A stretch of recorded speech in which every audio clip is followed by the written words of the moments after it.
Hvala vam, predsedavajući, na datoj reči. Pa pre svega mi je frapantno kao poslaniku Srpske radikalne stranke da kada predsednik pokrajinske vlade izađe iz ove sale, izađe skoro celokupan prvi red. Šta mi ostali govornici nismo dovoljno dobri za predsednika pokrajinske vlade i za ostatak ovog izvršnog tela, pa ne zaslužujemo gospodinovu pažnju. Ja bih zamolila sve predstavnike pokrajinske vlade da nastave da sede ovde, jer sednica i dalje traje i imamo itekako mnogo šta da kažemo. Čuli ste čak 21 govornik i mi imamo šta da kažemo i da polemišemo u vezi sa predlogom odluke o budžetu, a naravno i apsolutno sa svim drugim odlukama koje se nalaze na dnevnom redu.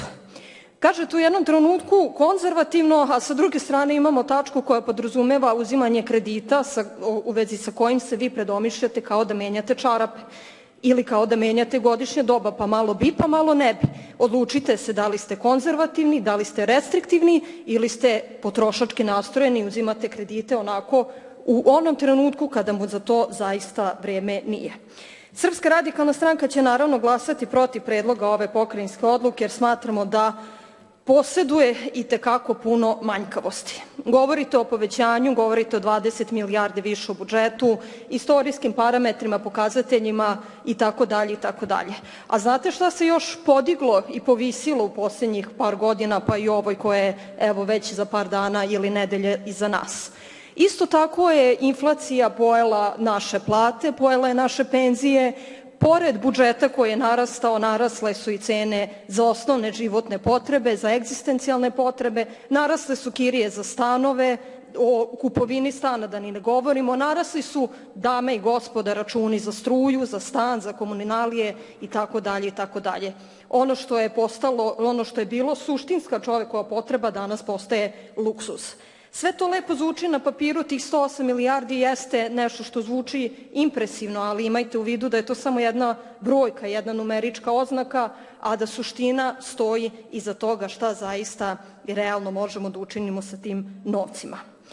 Srpska radikalna stranka nikako nije i ne može biti zadovoljna izdvajanjima za oblast poljoprivrede 10,27 milijardi. Očekivali smo daleko veću podršku za naše poljoprivrednike i za naš ruralni razvoj.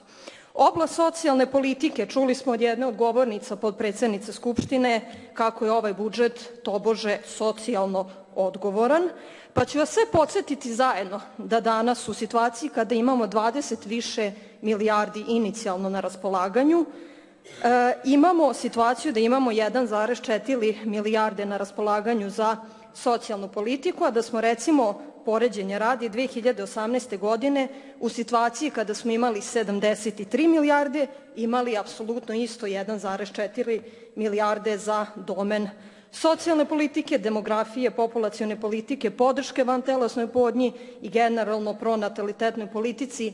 Ne znam koliko ste pratili rezultate popisa u prethodnih nekoliko dana. Mi smo, dame i gospodo, izgubili jedan grad veličine Novog Sada u ovih prethodnih 10, odnosno skoro 11 godina. Ne govorim ja o nekom selu ili zaseoku, govorim o jednom ozbiljnom gradu koji ima skoro 500.000 stanovnika. Za toliko smo mi, gospodo, manji brojčano na teritoriji naše Republike. Nismo nikako zadovoljni ni onim što se radi u vezi sa Upravom za kapitalno ulaganje. Možda na papiru imate veću cifru za to, ali iz godine u godinu na kraju tekuće godine vidimo da predstavnici Uprave za kapitalno ulaganje nisu u stanju da realizuju ni polovinu onoga što vi zamislite i zaista su pokazali izuzetno slabu realizaciju. Sa pravom sumnjamo u to da će ova sredstva biti utrošena na pravi način. Sport i omladina zaista smehotresnih 750 miliona, tekuća budžetska rezerva veća skoro duplo. A tekuća budžetska rezerva, vaša omiljena stavka, milijardu veća početna nego prošle godine, a naravno suština se krije u ovoj rečenici da inicijativu za upotrebu ove rezerve podnosi predsednik pokrajinske vlade i nalazi se pod njegovom direktnom kontrolom, pa vi zamislite, odnosno razmislite zašto sam to spomenula. Srpska radikalna stranka nikako ne može biti zadovoljna ni izdvajanjima za nauku, podršku radu naučnih institucija, nevladinih organizacija koje se bave ovom problematikom, imajući u vidu da su neke stavke ostale potpuno iste ili čak umanjene u odnosu na prošlu godinu, a ponavljam, kada novca navodno u budžetu ima više. Ni izdvajanjima za zdravstvo nismo zadovoljni, kao ni onim, završavam predsedavajuća, evo dozvolit ćete mi još 2 rečenice. Iz godine u godinu govorimo da je budžet prepun stavki koje su potpuno promašene, beskorisne i od kojih građani koji žive na teritoriji severne srpske pokrajine apsolutno nemaju nikakve koristi.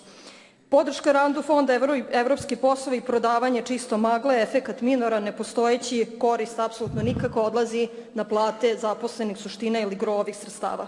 Isto tako je i u vezi sa podrškom rada Razvojnoj agenciji Vojvodine, jedna čista paralelna institucija od koje građani nemaju apsolutno nikakve koristi, koja je protivzakonito osnovana i vi to vrlo dobro znate i terate i dalje po svome, iako kršite zakon svakoga dana.